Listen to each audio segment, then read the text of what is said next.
Just a second.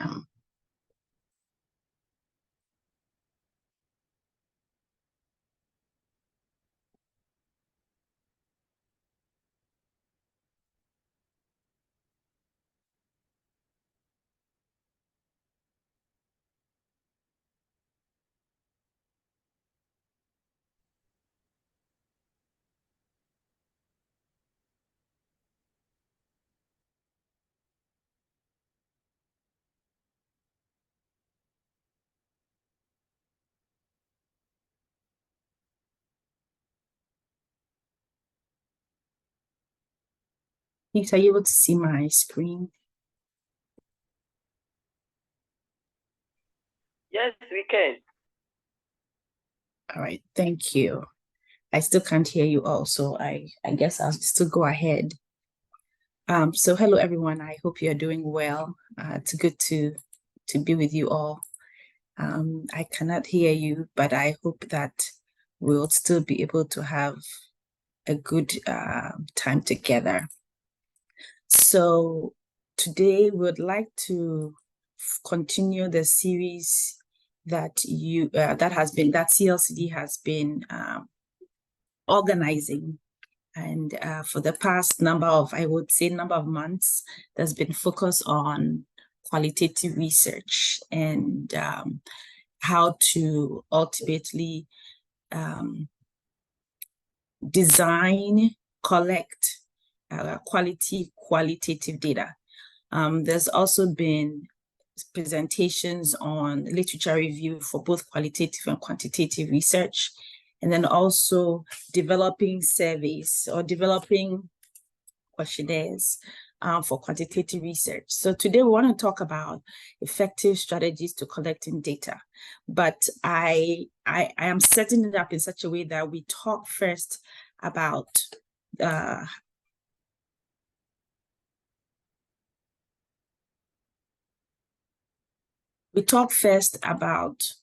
how to actually go about it, how to go about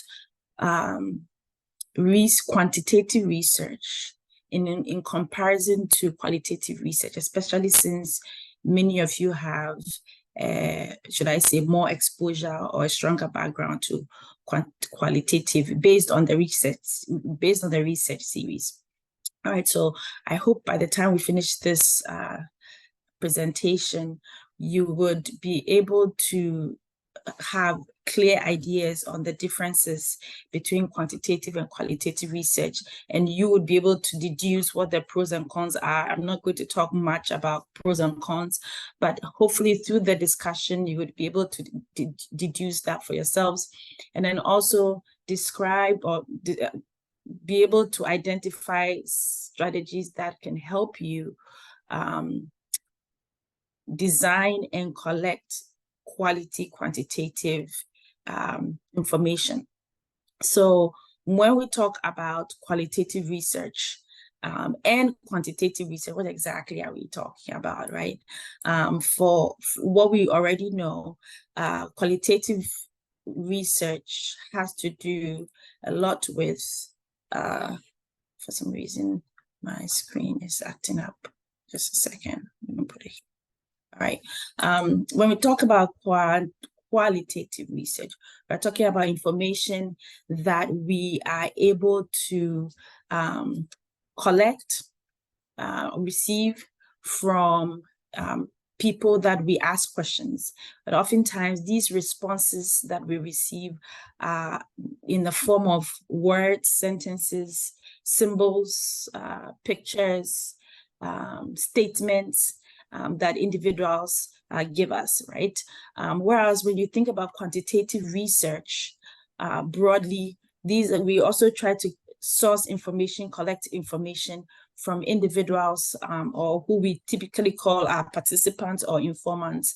We're able to collect information from them, but we receive that information, even though oftentimes we use words to ask those questions, and sometimes symbols and pictures to ask those questions. Their responses are coded in numbers. All right, we set the responses in such a way that we do get back numbers. All right, and the interesting thing about it is that, well, like I'll say very soon, I think both have their place and it's very important. Now, let's look at some of the differences between these two fields of research, if you want to think about it that way, or fields of asking certain types of questions and also collecting certain types of information. So generally, if you think about qualitative research, the ultimate goal or the main goal, the broad goal, is to understand whatever question you're asking, primarily from the participant's own perspective. So they get to say it how they want to say it. They get to say it how they want to say it.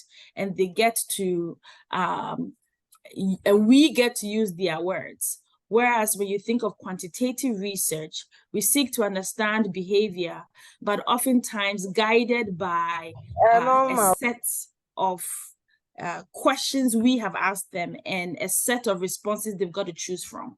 When you think about the types of questions that individuals who do qualitative research focus on, they are typically the why questions. And if you think of the if you're focusing on why questions, you're indirectly also seeking a lot more information than just the first information the researcher is asking, right? The descriptive questions: what, why is this going on? Why has this happened? What are your perspectives on this issue? What are your opinions on this issue? Whereas when you think of quantitative research, we are more so interested in how much of it, how many times. So quantity, again, you're looking at quantity or focusing on quantity of the information, or typically we say data, right? And how often. You're trying to figure out time, patterns, ultimately looking at patterns in those situations. And of course, as a result of the types of questions we are asking in qualitative research, the responses are very dynamic. They are not set, they are not rigid responses. They are very dynamic in the ways that the respondents speak. It's a free for all, free flow forms of responses. And that's also because naturally our questions are open-ended. We allow our participants to go in whichever direction they understand the question, and we also get to prod a little bit more to go more in depth, right? For quantitative research types of questions, again, based on the way they are set up, they are relatively close-ended questions where you as a participant has to choose one, sometimes more, of the set responses you've been provided. All right, so these are just examples of qualitative research questions as compared to quantitative research questions. So in a qualitative style, you may be asking participants to share some of their concerns about raising a child with Down syndrome, right? And so you're allowing the individual to go in whichever direction they want to go. But in terms of a quantitative research, looking at something similar, you might be given a question where you are asked to rate how you feel about raising a child, and then they give you sample feelings or a set of feelings that you should choose from, right? So it makes your response very rigid. An individual may probably feel all of the four responses there, but depending on how the question was set, they might ask you to choose one, right? So these are differences between these two fields. Another set of differences is in, obviously I've said this already, the format in which the responses comes. It comes in words, feelings, expressions of the participants when you're looking at qualitative research. And then for quantitative research, ultimately it's coded in numerals, all right? And then also the data or the responses you get from your participants are summarized pretty much close to what the participants said when you're looking at qualitative research. So we use their responses, we summarize their responses, sometimes give broad overview of what the various participants said, or the patterns, the views, the themes, as the terms used, and then also give sample verbatim responses of what the participants said. Whilst in quantitative research, we do summarize, all right, but using various statistical analytic tools, all right, and the responses are averages, all right, but again, with numerical backing to be able to see, again, the various patterns that are outlined. So using means, averages, well, means and averages, the same thing. Mode, what are the others? Median, and then also deeper analytic tools, which we'll talk a little bit about. All these are used to help us understand or summarize and understand what the responses of your participants were. All right. Another cool thing about qualitative research is that you're able to adjust your questions as you go, right? Based on you have a set of questions, just like quantitative research folks do have sets of questions. But then the neat thing about qualitative research is as you are asking these questions and receiving responses, based on the patterns you are observing from the responses, you are able to ask further questions, follow-up questions, because you have you are learning new things that you may not have thought about, and so you therefore have the opportunity to ask further questions. That flexibility is not found oftentimes in quantitative related research questions or scales that give you the responses. They've already been preset, and you're going to be using those questions till you finish collecting the data. So sometimes you realize after you collect the data and you analyze it that, maybe we should have asked these other questions because these responses are not necessarily answering the question, but you do not have that opportunity, right? And then when you think about sample size, okay, so if you think about sample size, typically in comparison, qualitative research uses a smaller sample size compared to quantitative research.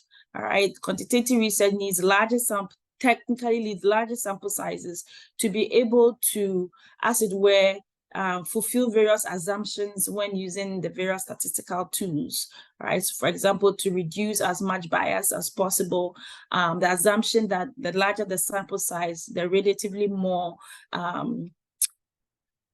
should I say, balanced the various extraneous variables would be, and then also the more generalizable your results, right? Whereas for qualitative research, the ultimate goal usually is not to generalize the responses because you want to go more in depth, right?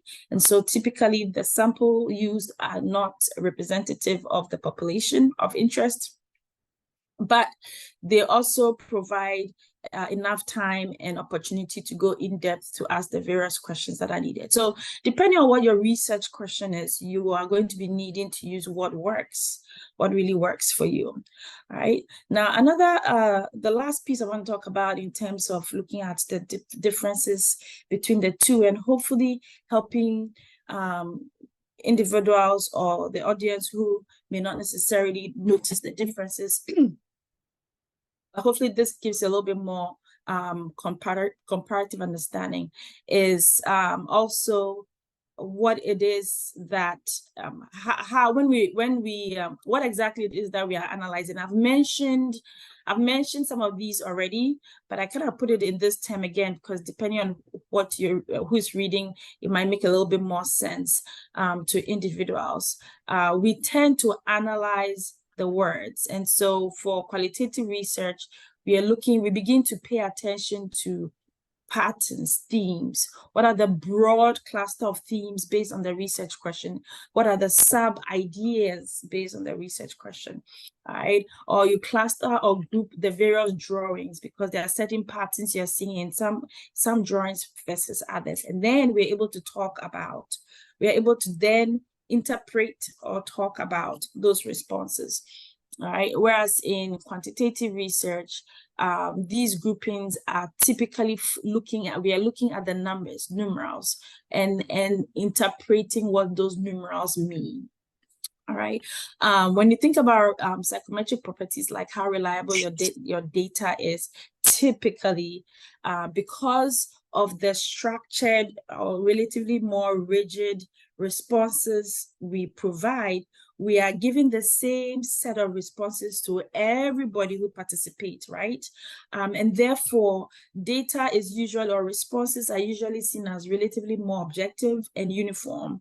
And so quantitative research responses are typically seen as more reliable than qualitative responses, because qualitative responses are relatively more subjective and a lot more, there's wiggle room, right? So there's a lot more information that comes in, right? And there are various methods that are used in collecting the various kinds of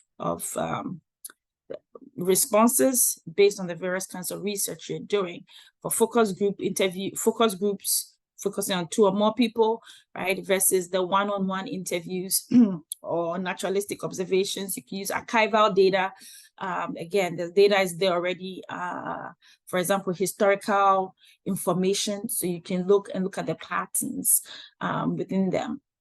And then for quantitative research, regardless of however the format in which you send out the information, the questions tend to be close-ended with set of uniform or standardized responses provided for individuals to participate in.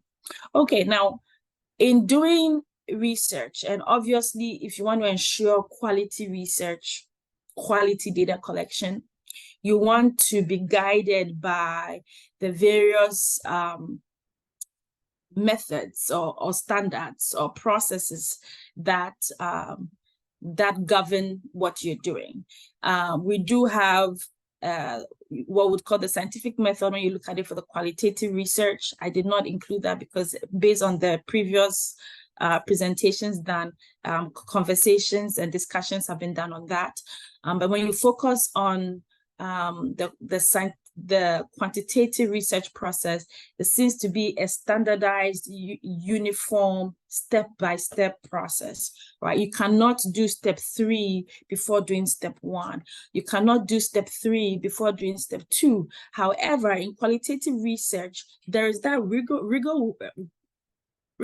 room for that to happen, where sometimes we actually form our hypothesis after we collect the data and we are looking at the themes. But in quantitative research, that is not so. We need to follow a standardized format. You need to know what your research question is, gather information about your research question. We talked about literature review already in previous presentations.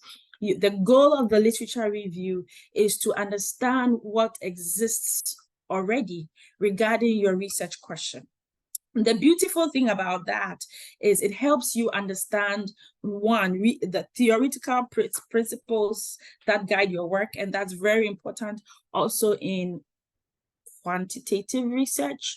And then also helps you examine whether your research question has already been tested maybe multiple times or not, or maybe it has been tested but not in a certain area. So for example, if your research question was originally focused on, say, parents, you may do your literature review and find that there's a lot more research on mothers but not on fathers.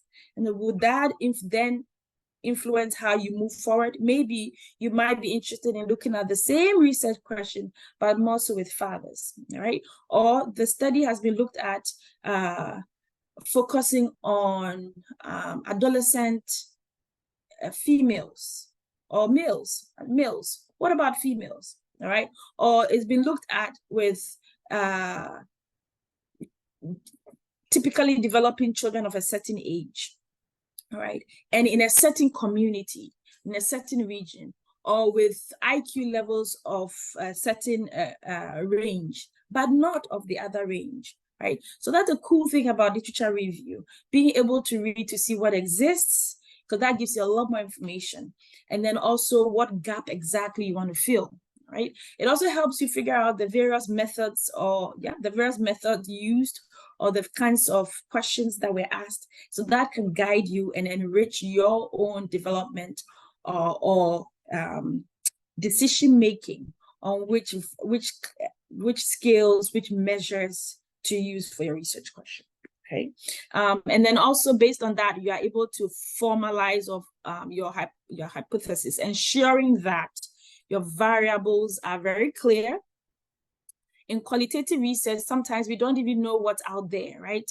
So we are asking broad research questions, sometimes relatively more specific, and then based on the feedback or based on the responses of our participants, we're able to learn exactly what it is we are looking for, exactly what it is that we are curious about. But in quantitative research, it is important to clearly define, and this is where we talk about operational definitions, clearly define the measure or the variable of interest. Are you looking at what, for example, we hear a lot about psychological well-being, right? What exactly is psychological well-being? Because that's a broad statement. Are we talking specifically about depression? Are we specifically talking about anxiety? Are we specifically talking about stress? What is it that we are talking about, right? If your goal was to look at stress, then maybe you should focus on stress and not psychological well-being, right? So stress might be also your operational definition. Stressful experiences might be your operational definition for psychological well-being. When, for example, you are looking at, let's say, exams and maybe family dynamics or childcare and its impact on academic performance. Maybe it is you are trying to look at the stressful experiences that parents go through, parents go through, not necessarily the depressive experiences they go through, right? So then stressful experiences would be the operational definition of psychological well-being if you choose to use that as your broad research construct. So forming your hypothesis is so important, and operationally defining your variables. That is going to be a must if you want quality data. All right, and I'll say that again somewhere else. All right, then how you design your step 4, how you design your study is also going to be important, and it is based on your hypothesis, what it is you are looking for, what the measures are, and broadly what question you are asking. All right, you need to design, and then based on your design, so what I mean by that is, are you interested in descriptive information? Is that what you're looking for? Or are you looking at relationships? I'll talk about that briefly again. So when I get there, we'll talk a little bit more about design. All right. And then based on your design, you can then figure out the method, how you should collect the data, or what measures you should use to collect the data. Obviously, once you collect the data, you can analyze the data based on your hypothesis. Right, you are always, everything you do is based on your hypothesis. So you collect the data and analyze the data to answer your hypothesis. All right. Okay.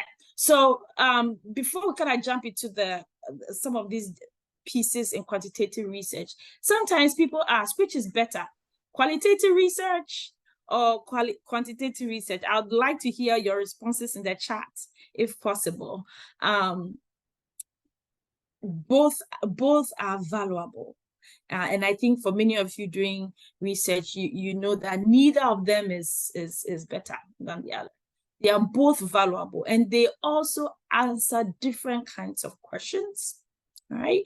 But ultimately, they give us deeper understanding of various phenomenon, behaviors, constructs. They even give us deeper understanding of policies, ideas, whatever it is that your question is about. Depending on what your question is, one or the other can answer it well enough to gather your overall finding. All right, so your question determines which direction you're going to go. All right, and whilst I say neither is the better, we cannot also deny that both, I always say both play a huge role in our understanding of the phenomenon of interest that we have. right? And there are times where both are actually used in research, which in many ways is way more robust, if you ask me. It's way more robust when both are used, and we call those kinds of research mixed methods research, all right?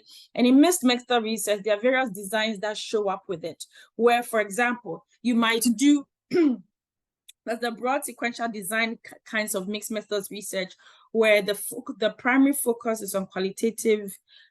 You work on qualitative research first, and based on the information you get, you use that to develop measures so you can understand a little bit more of the how much, the how many, how often do these occurrences happen, okay? And then you can interpret your results. You can also go the other way around if you are trying to look at the quantitative research first. So you find out that these patterns, there's a significant difference between experiences, perceptions of group A to group B. So then you go to the next step of, okay, you want to know a little bit more about these perceptions within the two groups. So you develop questions that you use to get more in-depth responses to the findings you had when you use the quantitative research, right? Then there are also individuals who like to do concurrent designs, where your main research question and study is focused on quantitative. You're using a quantitative, you're seeking quantitative data, you're using quantitative research, and then in that, you have a few measures or scales that ask qualitative questions. Or the other way around, the main focus is qualitative, and then you have a few questions that ask quantitative questions, wow. Right? So for example, let's say you're interested in understanding experiences of parents. I did this research, it's relatively more present in my mind right now. You're interested in looking at parents' experiences of raising children with, say, I just use the example, Down syndrome, right? You want to understand parents' daily experiences, right? So that's what and so you seek to ask questions to understand their in-depth experiences.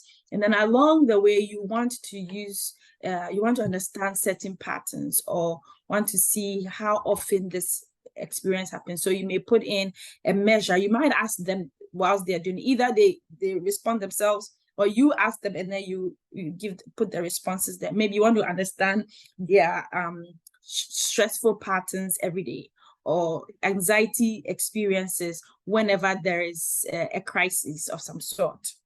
All right, so you can use the quantitative measure to ask that question. So these are the various kinds of mixed methods designs out there. I would not be surprised that there are even others that people use, which ultimately the goal is to get robust data, right?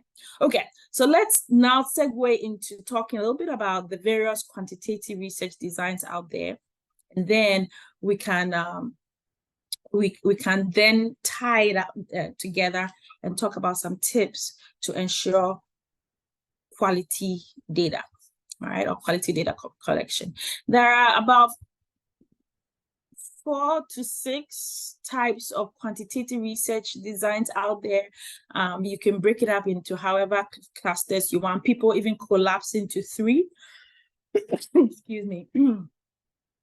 And so the first one I want to talk about is broadly what we call descriptive research. And descriptive research focuses on broadly looking at patterns. For example, if you do not know much about an area, the quantitative research might be the first step to learn more about ways in which participants describe the phenomenon of interest. So for example, let's say you want to know how maybe HR employees, people who work in HR, or recruiters, what their views are on the types of, like, dress code in terms of hiring or coming for a job interview. what are their perspectives on the kinds of dress code. All right. And so you might give them a list and say something, for example, as rate your preference on the following dress styles for job interviews. And you might give them, you could either give them a picture or you can describe in written form what the various dress codes are. And then you ask them to score them from, say, 1 being lowest preference or lowest, the least preferred, to 5, the most preferred for the job interview. These participants are going to then respond based on your set of uniform, rigid responses. They've got to pick 1 to 5 for each of the dress code you give them, right? And then based on that, you can then analyze the data to understand how these recruiters or HR personnel view the various kinds of dress code used, right? Now, one of the interesting things about descriptive research is that if you really think about it, it overlaps with what qualitative research is about, right? Where individuals describe their preferences and opinions. However, the difference is that for quantitative descriptive research protocol, you have close-ended questions with set responses. If it was a qualitative study, you'd allow the participants to tell you a little bit more about why they prefer the various kinds of dress codes, right? Okay. Then we have correlational research, and the goal of correlational research is not as much to describe the experiences, but to examine if there are statistical relationships. Are there any relationships between the ideas or the variables or the behaviors that you want to study? All right, so the focus is way more on the relationship. So you hear things like correlation, linkage, relationship. All right, and sometimes people call correlational research descriptive research. So you might see the two being collapsed together. Right. But if you really think about it, it's just, so I guess in that sense, they are thinking about it as that you are describing the relationship between the variables, right? But technically, the goal is to look at relationships.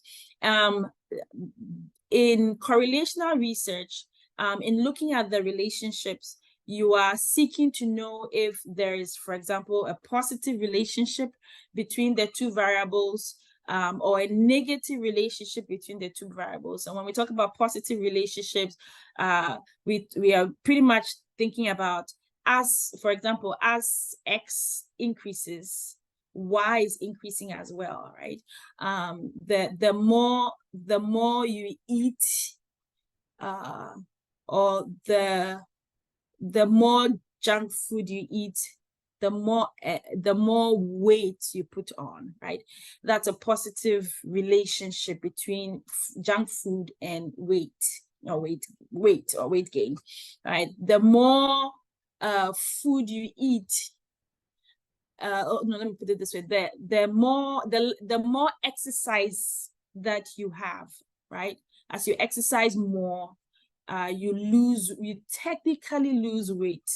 Yes, there's some people who do a lot of exercise and do not lose the weight, or they lose and then they plateau at a point. I get that, but I'm just trying to figure out give examples of relationship. So the more exercise you put in, you might probably also say the less junk food you eat, you are also more likely to lose the weight. So more exercise, less lower weight gain, or there's reduction in weight. That would be a negative relationship. So in correlational research, you tend to look for that, and the responses are denoted by plus or negative to give you an idea of what the relationship is.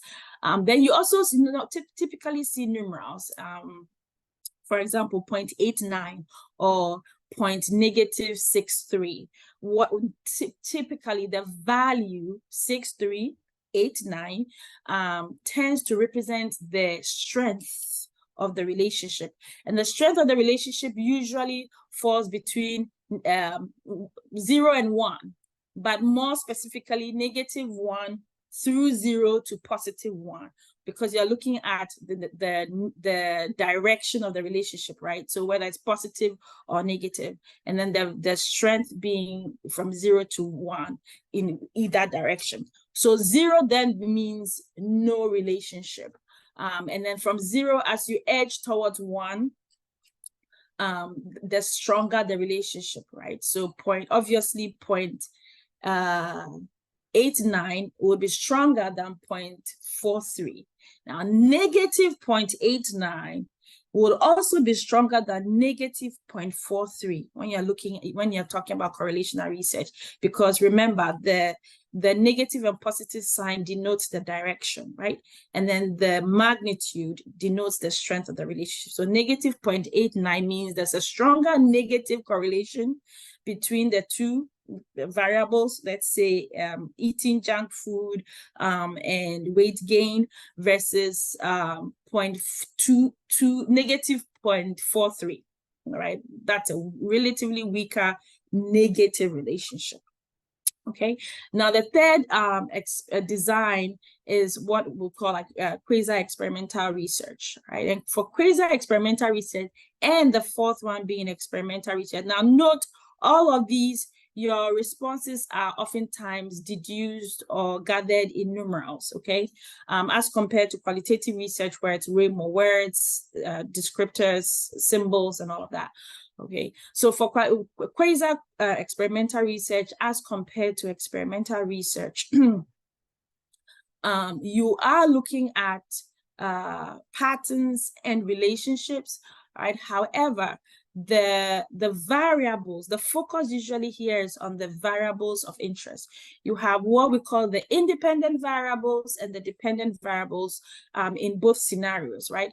The independent variable is typically the variable that you are examining its effect on the dependent variable. So, for example, let's say you want to look at the effect of parent engagement on language acquisition. In other words, you are looking to see maybe too much engagement, too little engagement, or the types of engagement and how they impact language acquisition of babies, all right? Whether it's delayed or it's at a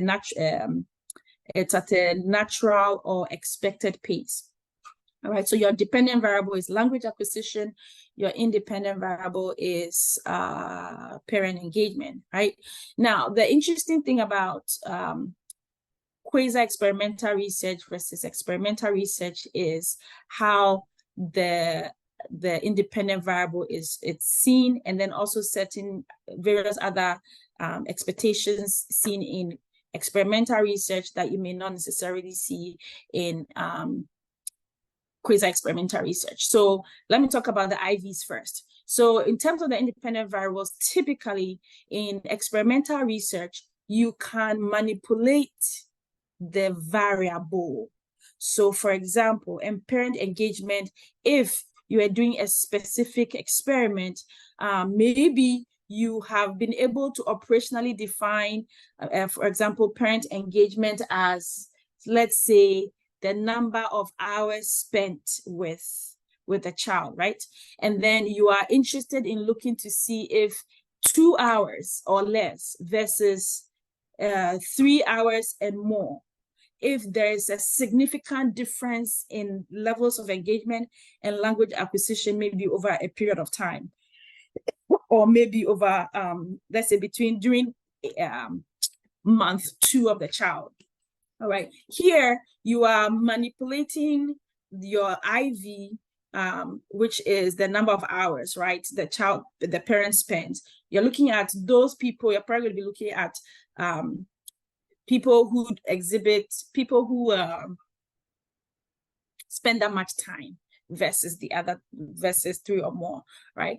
But in terms of quasi-experimental research, the IVs are typically naturally occurring and oftentimes linked to the participant in a way that you cannot manipulate that. So for example, let's say you want to look at the ethnicity of parents and their engagement with their children, which is associated with language acquisition. you cannot manipulate ethnicity. You can't say, okay, you are going to be you are going to be grouped as Ewes or French, and then you guys are going to be grouped as Akans or Australians. You can't do that, right? Same thing with other variables like sex, gender, you name it, the various other kinds as well, right? You cannot change that variable for the individual, but you can manipulate the number of hours, as in sometimes telling people, for example, to stay in a certain place for a number of hours compared to the others. Certain variables that we look at are naturally occurring, and we cannot change them. And so in such a situation, a quasi-experimental research is going to be used. All right, as opposed to a true experiment where you can manipulate the independent variable, right? Now, another piece about that is for experimental research, based on ultimately your long-term goal, which is to look at patterns or causal patterns. You cannot necessarily look at causal patterns in quasi-experimental research, in part because you cannot do these manipulations that you can readily and easily do in experimental research.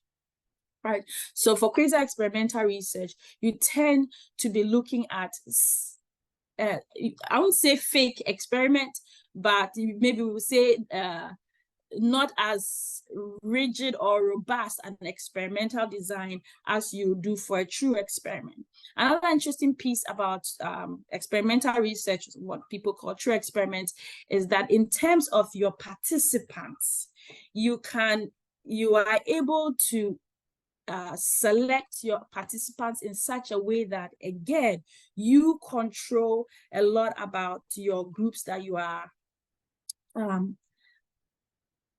seeking to do research with. But and generally what I mean there is that you can randomly select your participants, and oftentimes randomly assign participants to the various conditions or IVs that you are interested in. But for quasi-experimental research, you're not able to necessarily do that, right? So again, you can, like I said before, with regards to the naturally occurring participant variables, you cannot randomly select and say, okay, these individuals, you are going to be, well, you cannot randomly assign and say, these individuals, you're going to be male and you're going to be female, or you're going to be tall and you're going to be short. That is not possible. At the same time, also, there are times where it will be hard to randomly select your participants. When you're doing research, for example, looking at, if your research question is focused on, for example, the effects of retirement on sexual activity, right? You have to, in terms of your participants, your focus is often going to be on individuals who are retired. You cannot use children, right? You cannot use individuals who are, for example, at work, unless your research question is going to be a comparison question, where you are going to be comparing retired versus non-retired individuals. So these are all interesting pieces related to quasi-experimental research that you may not necessarily be able to do with experimental. You may not be able to. These are some of the patterns that we need to pay attention to when looking at quasi-experimental research versus true experiments. Okay. Now, there are various types of methodology or designs actually that are used for quasi-experimental research. There are the pre-test, post-test designs, right? There are the time-related designs like time series. There are the developmental related designs like cross-sectional research, where that you're focusing on collecting data on a group of individuals here, and then you analyze their data, versus looking at a group of individuals over time, same group of individuals over time. And sequential designs actually use both, all right? So looking at cross-sectional patterns, but at the same time, also looking at the longitudinal pieces as well. So these are all important designs to pay attention to. And based on your research question and your hypothesis, you'll be able to distinguish which research design, which quantitative research design to use to be able to collect your data, to be able to collect your data and then to be able to analyze it for ultimately and hopefully quality responses or quality answer to your original research question. So what are some of the tips that is helpful when broadly doing quantitative research? The first thing I probably want to ask you is the top, and I'm sorry, I can't hear, I'm not able to hear you all. So if you could put in the chat, that would be fantastic. What do you call this thing? This picture in front of you here, what do you call this? Could you please put responses in the chat for me? And then the same for the second picture as well. This car here, what did you call this part of the car? Chat, please. I'd like to see your responses. All right, someone says cabinet. Okay, what else? Boot, yeah? What else? Okay, car boot, okay? Wonderful. Now, for some people, thank you for the response. For some people, it is going to be important for us to note that not everybody is familiar with the word boot. If you come to this, for example, in the US, they're going to call it a trunk, the trunk of the car, right? So when you are doing, when you are planning research, quantitative research, and also asking various kinds of questions, besides having clear, measurable hypotheses, which I've already talked about, it's so important because everything you do is based on that, right?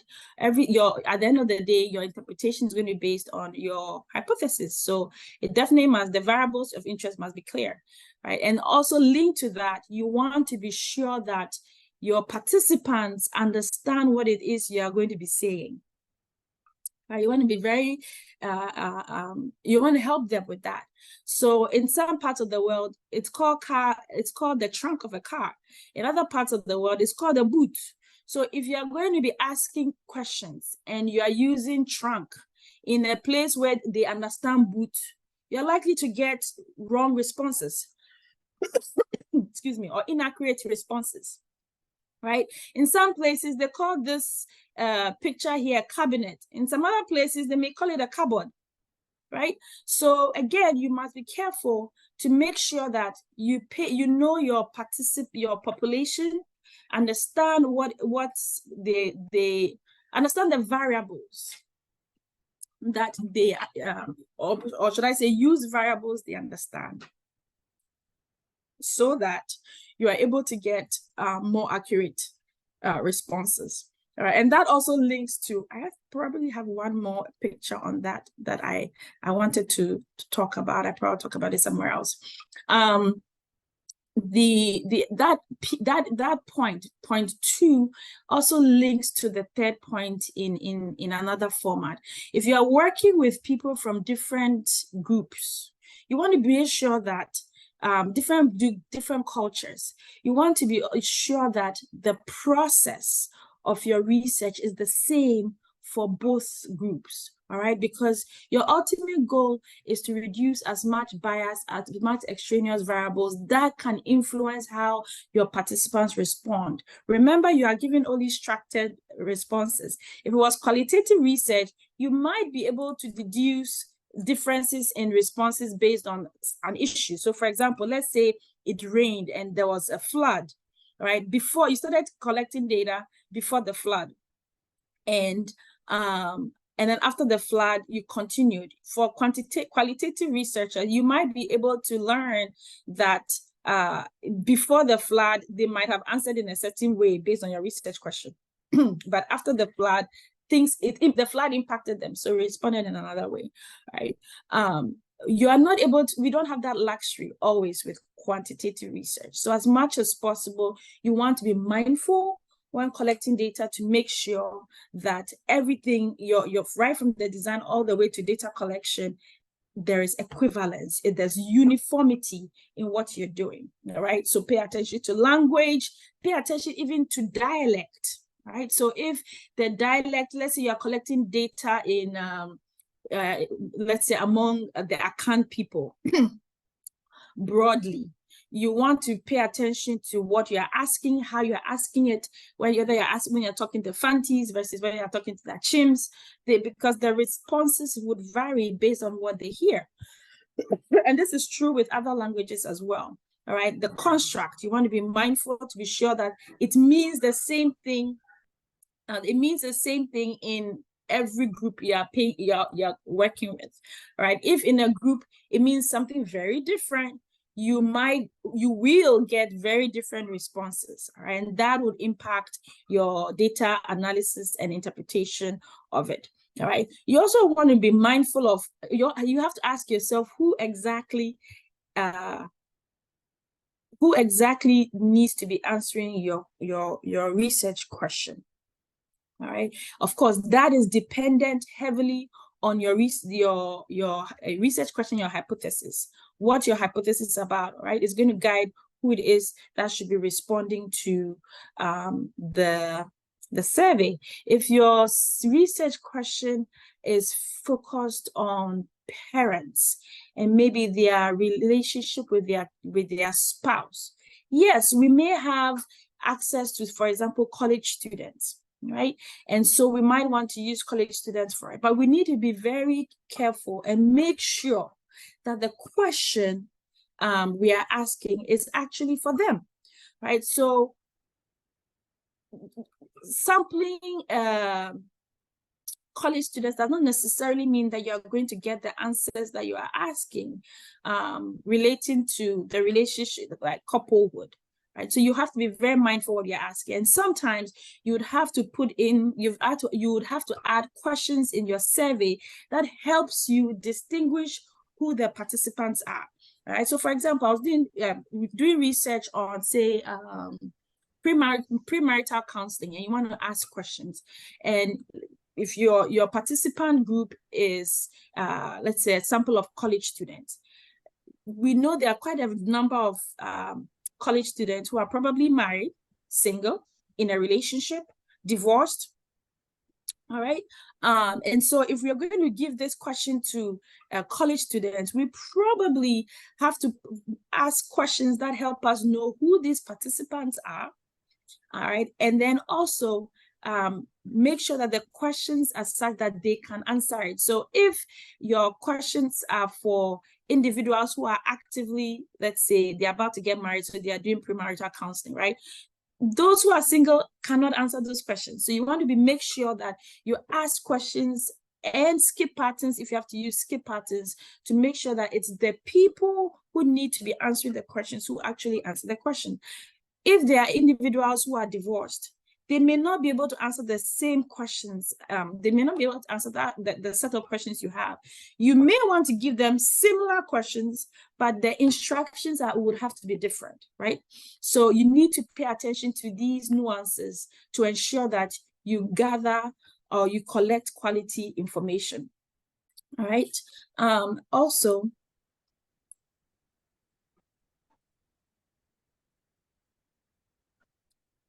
skip that for now for the sake of time. Okay. You also want to be mindful of how you want to collect your data. Are you going to collect your data online? Are you going to collect your data in person? Right? Are you going to mail the survey or your questionnaire to the participants?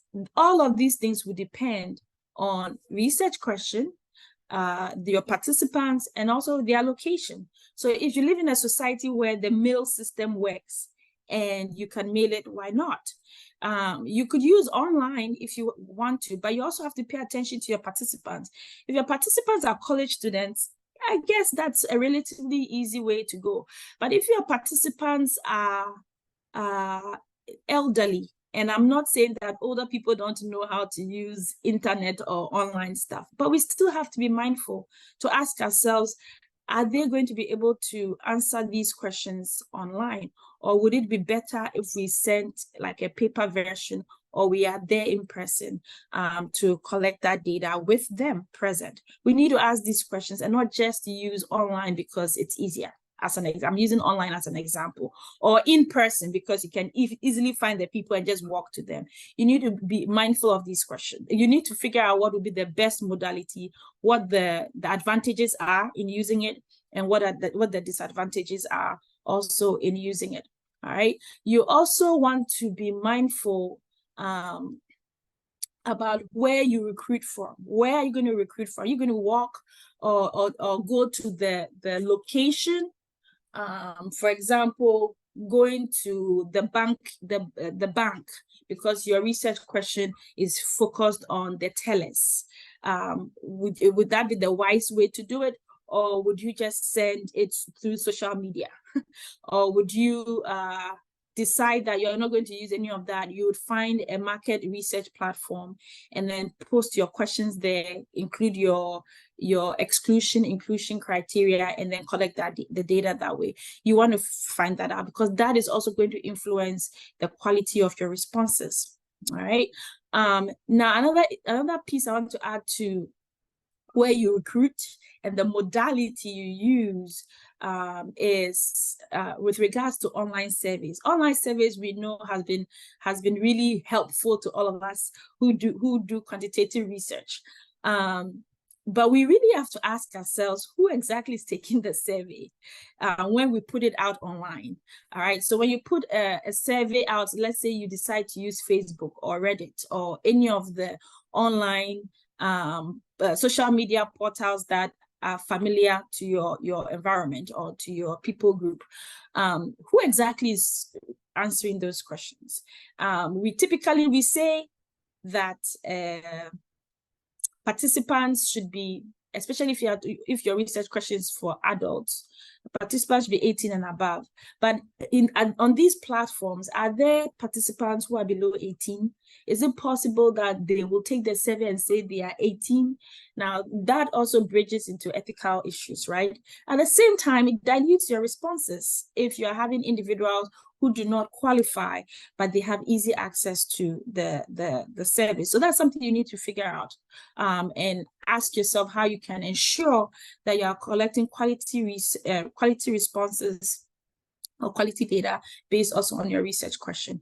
Where they are located could also impact your responses. So you need to be mindful of that, right? So for example, I was doing, my student and I were doing research looking at mental health stigma across the United States and India, all right? And we're going to collect data from Indians. Our goal was, we were looking for participants from Indians in India, all right? Because we're looking at, it was a cross-cultural study. So we're also looking at certain cultural variables.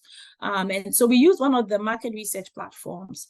And thankfully in the data collection software that we were using, as we're working on it, I found out that I could figure out geolocation of my participants. So I decided to go ahead and use it. It wasn't because I knew beforehand, but I decided to go ahead and click on that so I could get geolocation. I wasn't asking for any identifying information beyond that. So when we collected the data, what we found was that let me talk about the response first and then the prodding. The responses per cultural expectations and analysis seem to be a little different from what was hypothesized and expected.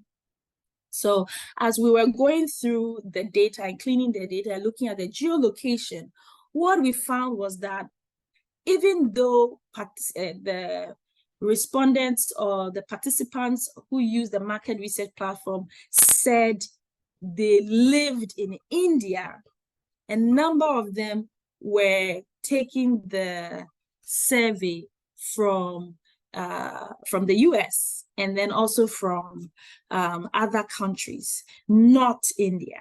Right? And then there were those who were in India. The geolocation indicated that they were in India. And so that was very insightful for us, because we realized, well, the question we're asking, even though we understood the various patterns, it was possible that some of our respondents lived in a different culture, and were probably likely to respond to the questions based on the culture in which they lived, not necessarily the culture in which they identified with, all right? So it's important for us to pay attention to these things so that we can ensure quality data that we are collecting, okay? In wrapping up, I wanted to also talk about analysis. You know, we can collect quality data, but then at the end of the day, we seek to analyze and interpret the data, right? So right from the very beginning, we need to be seeking to ensure quality processes all the way to the very end.